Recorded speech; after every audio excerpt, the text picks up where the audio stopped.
Imagine opening a tiny coffee shop with just a few tables, a handful of employees, and no guarantee that anyone will walk through the door.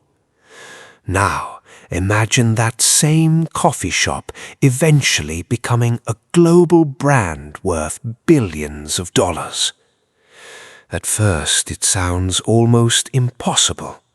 How can a small shop selling coffee, pastries, and sandwiches transform into a company with thousands of locations, millions of customers, and billions in revenue?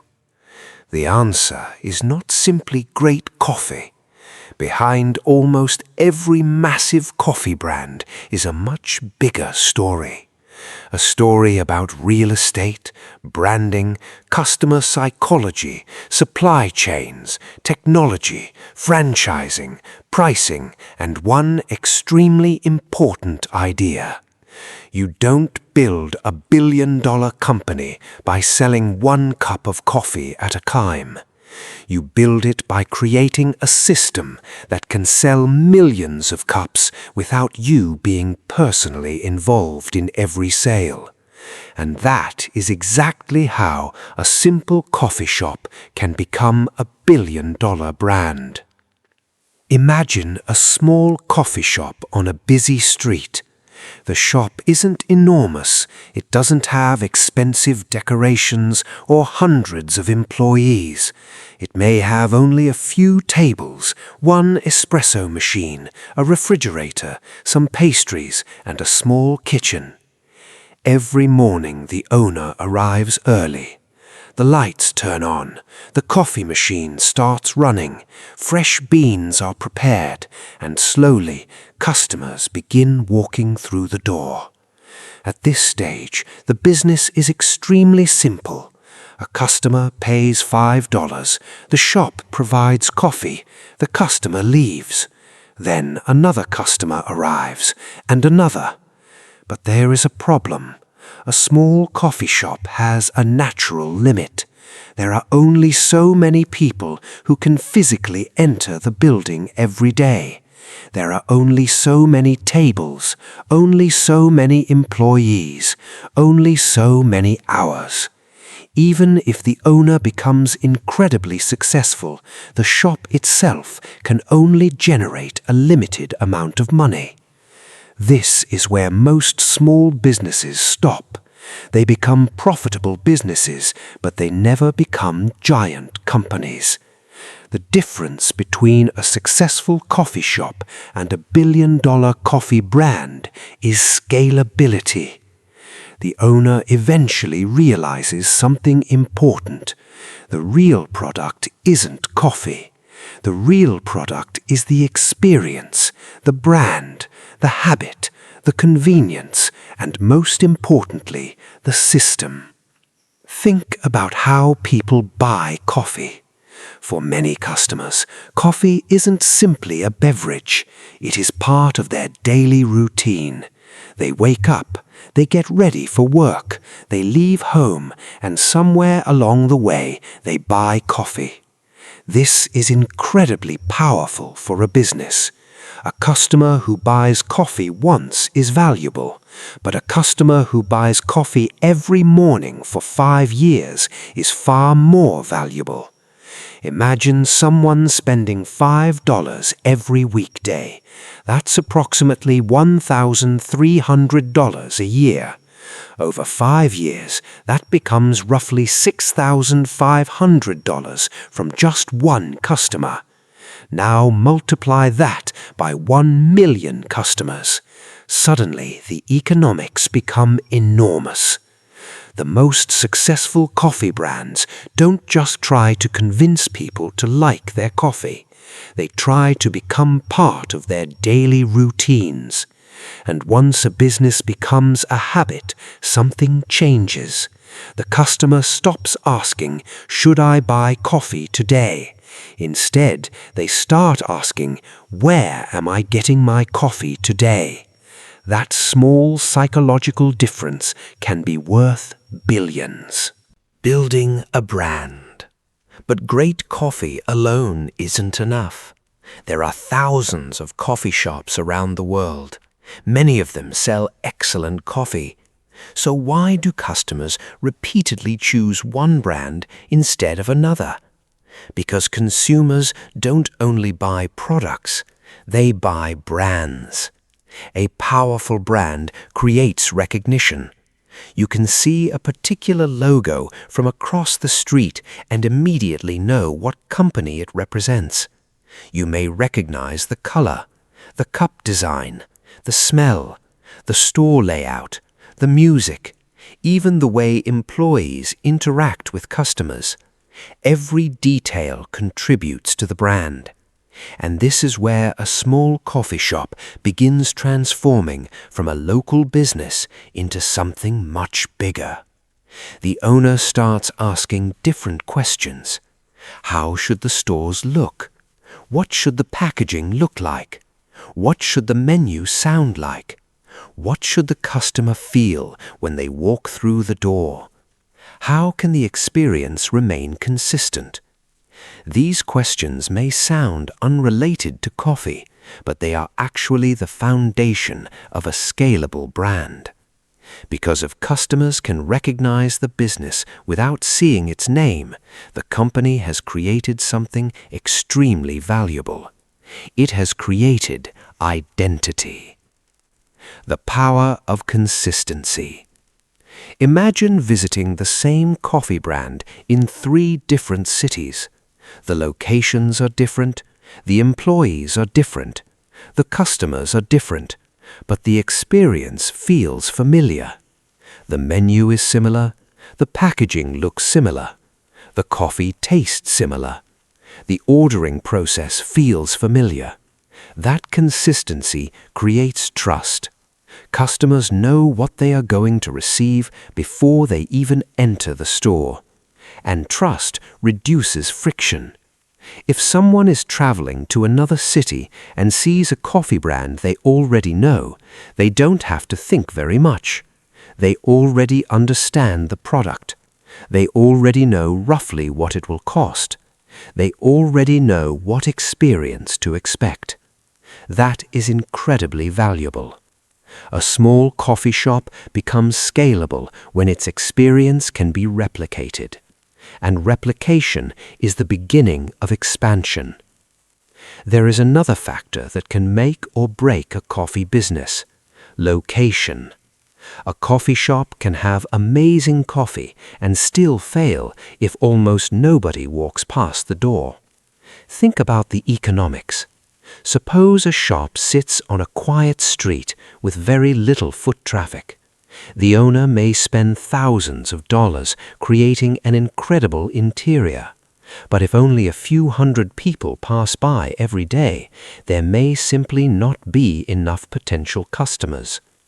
Now, place the same business near a busy transportation hub, office district, university, shopping center, or major intersection. Suddenly the opportunity changes. The company doesn't need to convince everyone to visit. The customers are already nearby. This is why location can become one of the most important assets in the coffee industry. And when a brand begins expanding, it doesn't simply ask, "Where can we open another store?" It asks, "Where are our customers already going?" This is a completely different approach.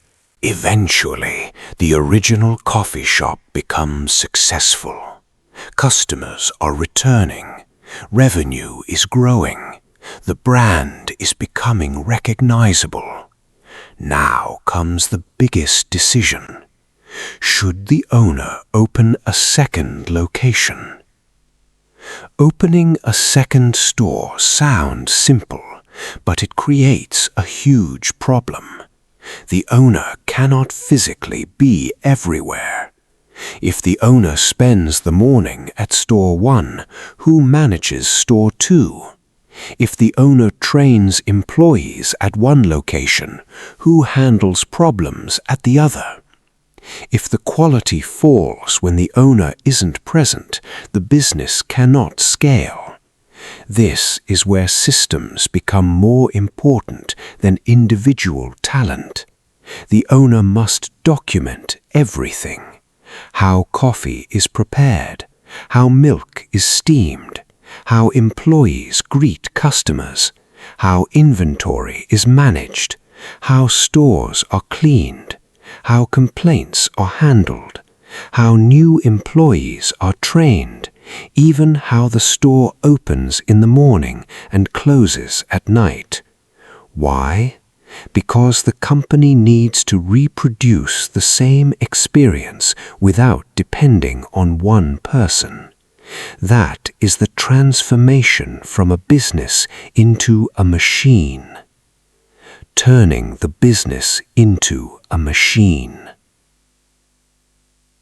A billion-dollar brand isn't built on one brilliant employee. It is built on thousands of repeatable processes. Imagine a coffee company with 5,000 stores. If every store operates differently, the company becomes chaotic. But if every store follows a standardized system, the company becomes scalable. This is similar to building a machine. One store is the prototype. The second store tests whether the prototype can be repeated. The 10th store proves the system works. The 100th store shows that the model can scale. And eventually, thousands of locations can operate using the same basic blueprint. At that point, the company is no longer simply selling coffee. It is selling a standardized customer experience. The money behind one cup. Now let's look at the economics. Suppose a customer buys a coffee for $5. That $5 is not $5 of profit. The company has expenses. Coffee beans cost money. Milk costs money. Cups and lids cost money. Employees need wages. Rent needs to be paid. Electricity, water, insurance, maintenance, technology, marketing, transportation, and taxes all cost money. This means the company has to carefully manage its economics. The real goal isn't simply to sell expensive coffee. The goal is to maximize the amount of value generated from every customer visit. And this is where the menu becomes extremely important. Why coffee brands sell more than coffee. Imagine walking into a coffee shop. You planned to buy a $3 coffee, but then you see a pastry, then a sandwich, then a larger size, then an extra flavor. Suddenly, your $3 purchase becomes $8 or $10. This is called increasing the average transaction value, and it can dramatically change the economics of the business. A coffee customer might be worth $5. A customer buying coffee, breakfast, and a snack could be worth $12. Multiply that difference by millions of customers, and the numbers become enormous. This is why successful coffee companies don't think of themselves as coffee businesses. They think of themselves as food and beverage platforms. Coffee brings the customer through the door, but the rest of the menu increases the value of that visit. There is another reason coffee businesses can become incredibly powerful: timing. Coffee is strongly connected to the morning routine. Millions of people leave home every day and travel to work, schools, universities, airports, shopping districts, and other destinations. That creates a massive daily flow of potential customers. A coffee shop doesn't need customers to spend hours inside. In fact, many of the most valuable transactions happen quickly. A customer walks in, orders, pays, receives the drink, leaves. Then another customer arrives. This high transaction frequency can produce tremendous revenue from a relatively small physical space, and technology makes the process even faster. Technology changes the game. As coffee brands grow, technology becomes one of their most powerful tools. Mobile ordering allows customers to order before they arrive. Digital payment makes transactions faster. Loyalty programs encourage repeat purchases. Personalized offers can influence what customers buy. Data can reveal which products sell best at different times of day. Imagine a company with millions of customers. It can potentially learn which drinks are most popular, what time customers usually order, which stores are busiest, which products customers purchase together, which promotions work, which locations are growing. This information can help the company make better decisions. The coffee cup may look simple, but behind that cup can be an enormous data-driven business. The loyalty machine. One of the most powerful tools a coffee brand can build is a loyalty program. Why? Because acquiring a new customer can be expensive. Advertising costs money. Promotions cost money. Marketing campaigns cost money. But once someone becomes a loyal customer, the economics can become much better. A customer who repeatedly returns may generate hundreds or thousands of dollars in lifetime revenue. The company, therefore, has an incentive to keep that customer coming back. Rewards can help, discounts can help, personalized offers can help, convenience can help, but the ultimate goal is simple: make returning easier than switching. If a customer already has the company's app installed, payment information saved, favorite drink remembered, and rewards waiting, there is less friction. The customer doesn't have to think. They simply open the app and order. That is how a coffee company turns a product into a habit. Now imagine the business has reached 100 locations. At this point, the company faces a completely different set of challenges. Supply chains become more complicated, hiring becomes more complicated, quality control becomes more difficult, real estate decisions become more important. A problem that affects one store can now affect thousands of customers. So the company must build infrastructure, central purchasing, distribution centers, training systems, regional management, technology platforms, marketing departments, financial teams, legal teams, operations teams. The company becomes an ecosystem, and this is where the economics of scale begin to appear.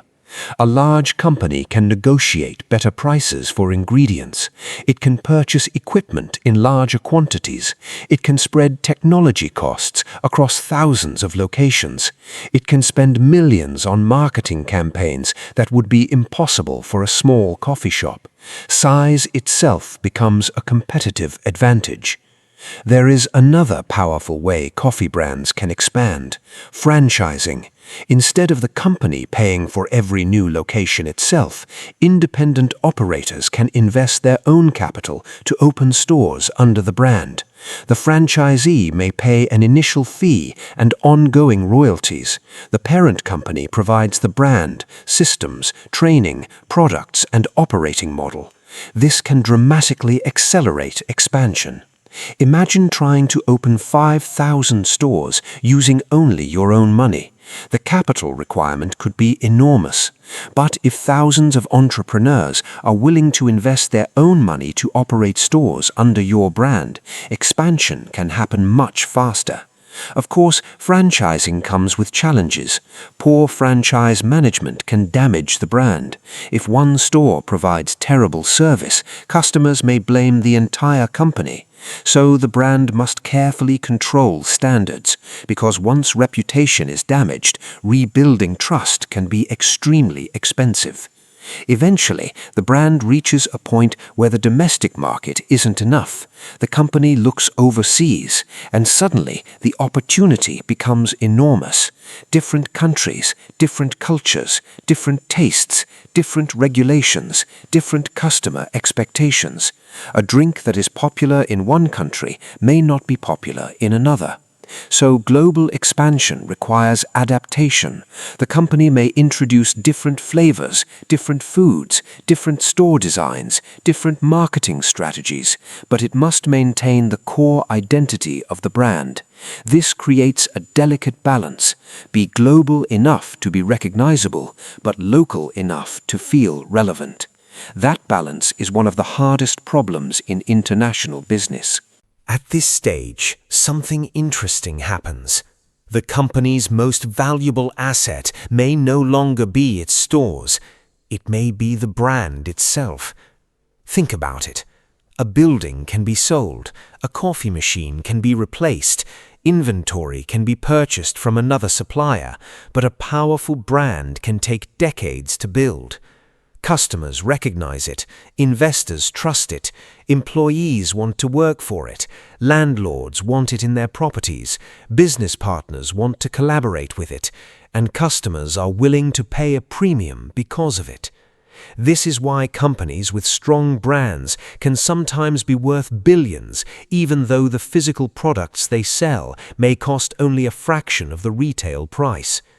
The customer isn't simply buying coffee, they're buying convenience, consistency, identity, experience, and familiarity. So how does one small coffee shop eventually become a billion-dollar brand? The formula looks surprisingly simple. Start with a product people want, create an experience they remember, turn that experience into a repeatable system, build a strong brand, choose locations carefully, increase the value of every customer visit, create loyalty, use technology, build a scalable supply chain, expand through company-owned stores, partnerships or franchising, enter new markets, and repeat the process again and again. The hard part isn't understanding the formula. The hard part is executing it thousands of times without losing quality. But there is one important detail people often forget. Rapid growth can destroy a business just as quickly as it can build one. If a company expands too quickly, costs can explode. Poor locations can drain money. Too many stores can cannibalize existing sales. Supply chains can break down. Employees may become difficult to train. Quality can fall, and customers may begin to lose trust. A billion-dollar coffee brand isn't simply created by opening more stores. It is created by opening the right stores with the right economics at the right time under the right operating system. Growth without discipline is not success, it's just expensive expansion. And coffee is an incredibly competitive industry. Small independent cafes compete with national brands. National brands compete with international brands. Convenience stores sell coffee. Restaurants sell coffee. Fast food chains sell coffee. Supermarkets sell packaged coffee. Consumers have thousands of choices. So a billion-dollar coffee brand must constantly answer one question: why should customers choose us? Maybe it's convenience, maybe it's taste, maybe it's price, maybe it's atmosphere, maybe it's status, maybe it's loyalty rewards, maybe it's simply habit. The strongest brands combine several of these advantages together, and once those advantages reinforce each other, competitors have a difficult time breaking the customer's habit. The story of the billion-dollar coffee brand teaches a lesson that applies far beyond coffee. A small business owner thinks, "I need more customers," but a scalable entrepreneur asks, "How can I build a system that can serve millions of customers?" That's a completely different mindset. If you own one restaurant, you are running a restaurant. If you build a system that can operate 1,000 restaurants without depending on you personally, you are building a company. If that company has a recognizable brand, loyal customers, strong economics, technology, and distribution, you may be building something much bigger. This is the difference between owning a job and owning a scalable business. Go back to that tiny coffee shop, the same place where the story began. One espresso machine, a few tables, a small team, a few dozen customers. Nobody looking at that shop could easily imagine what it could become, but that's how many giant businesses begin. Not with billions of dollars, not with thousands of employees, not with a global headquarters. They begin with one customer, one product, one transaction, and one decision to make the business better. Then comes the second customer, the second day, the second store, the 10th store, the 100th, the 1000th. Eventually, the company is no longer defined by the original coffee shop.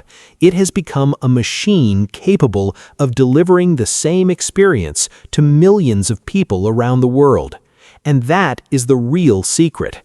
The billion-dollar brand isn't created by selling a billion-dollar cup of coffee. It is created by selling a simple product repeatedly, efficiently, and consistently to millions of people. So the next time you walk into a coffee shop and pay $5 for a latte, look beyond the cup.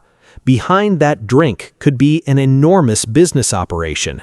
There may be farmers growing the beans thousands of miles away, factories processing ingredients, distribution centers moving products, technology systems processing orders, data analyzing customer behavior, real estate teams choosing locations, marketing teams building the brand, managers training employees, and investors calculating whether the next store will make money.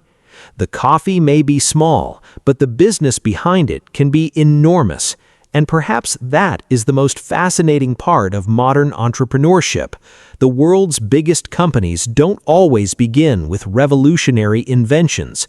Sometimes they begin with something incredibly ordinary: a cup of coffee, a small storefront, and a simple idea.